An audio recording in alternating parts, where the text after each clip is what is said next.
Hello everyone, this is Benjamin Ramirez. This is the sixth video on the Sicilian, the variation that I've been working on and creating. Well, I've already created it, but I'm working on making videos about it. These work pretty well, especially in faster games like Bullet, because most people don't have time to really figure this stuff out, and if you already watched them, most people haven't, then that would give you an edge for that. Also, is very good if you're not very booked up on the Sicilian compared to your opponent.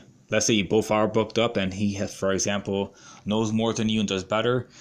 Then you can always do this and see how it works out. So here's the first few moves. E4,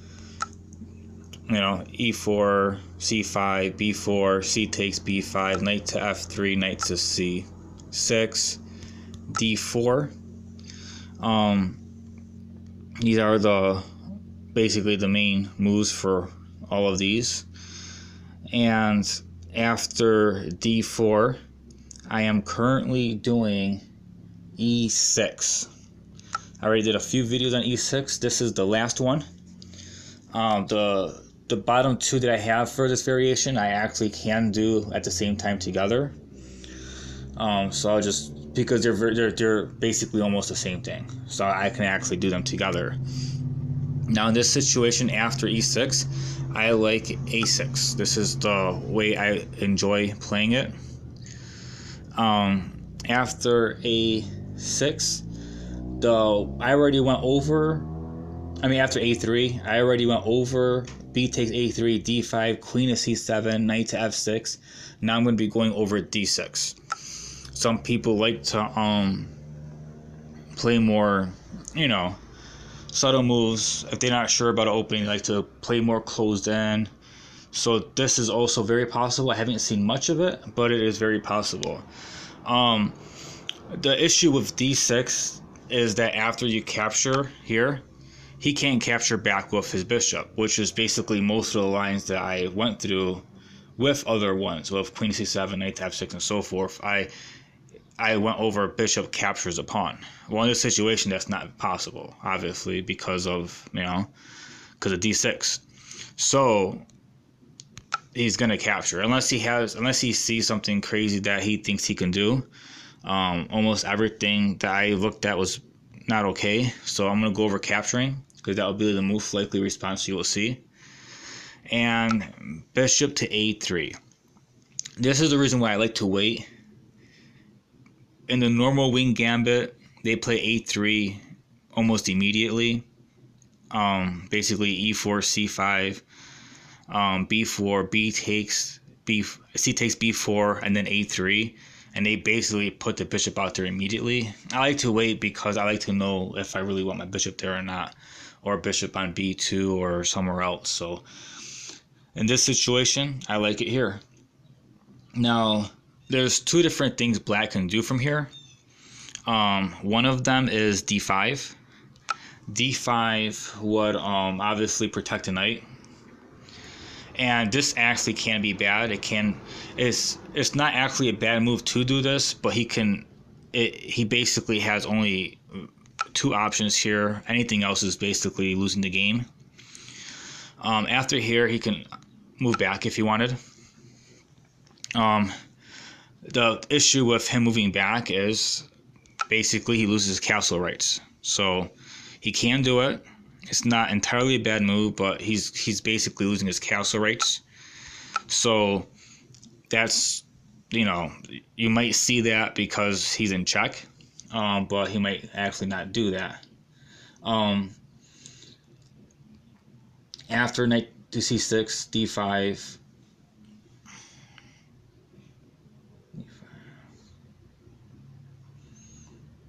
bishop A3, D5. I'm confused because I'm trying to do both of them at the same time. Let me step back for a second. After bishop A3, I was going over D5. Okay, I have two different notes here and I confused myself. I'm sorry about that. Okay, and then bishop B5. And I was going over two possible moves. He can do this, but he will lose his right to castle. After bishop b5, he can also play bishop d7, which seems like the more logical move because of the castling. I think more likely than not, this is what you're going to encounter. And if you encounter this, I would simply just capture, is what I would simply do. That's what I would end up doing in this situation. And you pretty much had a pretty decent opening. He's, you know, you can castle here, you know, pretty soon. And basically, he's going to have some issues when it comes to himself castling here. So you basically sacrifice a pawn for initiative and actually make it possible so he wouldn't be able to castle. Now, after here, I showed c6, which is kind of bad because he loses break to castle, and then the bishop to d7. He definitely, obviously, does not want to go here because you will simply just get the knight for free and call it check. And he has two places to go. He can move his queen up, which he'll lose it, so obviously you won't see that. And he can go over here, which you can just continue to harass the king. And after g6, you can continue your attacks. There's like pretty much nothing he can do. And if he goes down here to f5, then you basically have. And if he goes down to f5, he basically have a checkmate. Right here, I will show you bishop to d3. That would be check. King to f4. g3 is check.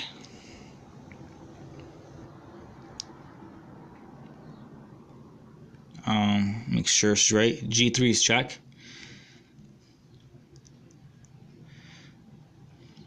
And after g3, king to g4. Sorry, my notes are a little scribbled up. I know it's checkmate, but my notes are a little scribbled up.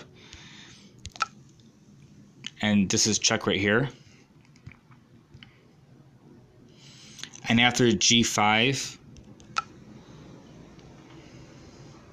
bishop to d2 would be checkmate. All right. Now after over here, he has a lot of moves that. Where is he at? Main 2. Make something.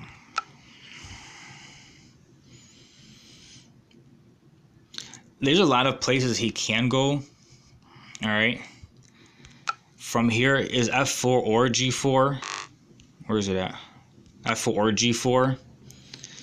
And after knight to g1 check, and this one is what I would do here. He has 3 different places to go. King to g5, king to h4, and king to f4. But it's all checkmate. After king to g5, bishop to d2, check, king to h4, and g3, which is checkmate. Let me go back.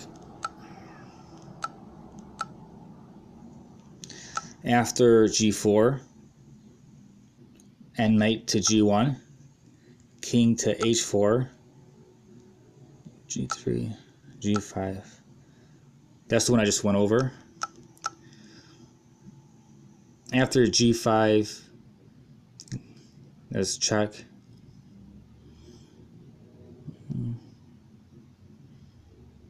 I don't know, you can go over it. It's checkmate either which way. I'm like messing up my notes for some reason. But it's checkmate either which way that they go for it. I apologize for the inconvenience here. But it is checkmate no matter what he does.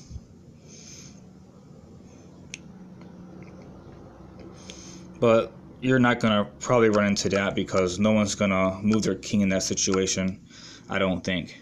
So, and I apologize. I'm confusing myself here for a little bit, but I'm trying to go over all this extra stuff. I just want to go over the opening.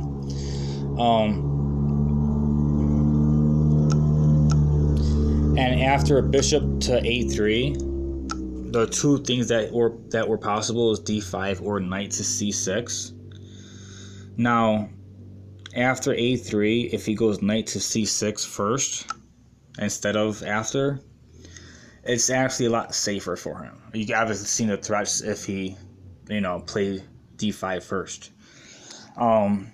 After knight to c3, I would simply just play d5, is what I would do. And that's not actually horrible for black. That's not as bad. If he played d5 first, then you see all the issues that can happen, even though they don't have to happen. He has to play a specific move in order to prevent all of that. In this situation here, he can play knight c to e7, which is a little weird. Some people might not want to play something like that. However, it's not bad for him. But you might not see that because it's a little weird. Knight to e5 is also playable, but it's a little weird because, if you just capture, his knight, that's like, what I'm saying, his pawn would be double pawn. Some people don't like stuff like that. So it is a little weird in that aspect. So some people might not want to do that, even though it is very possible. Knight to b8 is also playable, and that's also a little weird because he's just undeveloping a piece, and you can just simply continue on. You can, call a check or something. You can continue trying to put some type of something on him after that. But in this situation, it's like black is basically all his pieces are back at home, so that's also bad. So in this situation here, I think d6, after d6, I think it's not very good for black, but you might see it. And the reason why you might see it is, simply put, some people might not feel comfortable putting their pieces out or doing a lot because of, they want to keep everything closed in. And that's kind of a mistake. It's not a guarantee loss for black if they do that, but with after he captures here, normally c3 is the move I like to play when a piece goes on the b4 square. However, because the difficulties of bishop a3 for black is why I like it. So obviously, he can be in trouble, especially if he does that. Like, it's just not very good for black. So I wanted to go over a few moves that I thought you might see. I don't know anyone very high level that will play d6 unless they're simply completely confused and they think it's safe. So you can always like and subscribe. If you subscribe, you will see all my videos. I'm going to be making more every day about it. So far, I went the beginning is e4, c5, b4, c takes b4. My variation involves knight to f3. My first videos are gonna, after knight to f3, will be knight to c6, then d4. So this is the wing gambit Ramirez variation, and this right here is my move. This is gonna be for all my videos. This is my variation, knight to f3. For the first couple of videos, you're gonna see knight to c6 and d4. That's what we're going over. And we just went over d5 and e6 so far. The next video, I'm going to start off with d6 next. We went over d5, a3. This is what we went over today. But next video, we're going to go over this instead. So if you like, you like and subscribe, get more of these. The normal move, instead of knight to f3, that I've seen in databases was a3.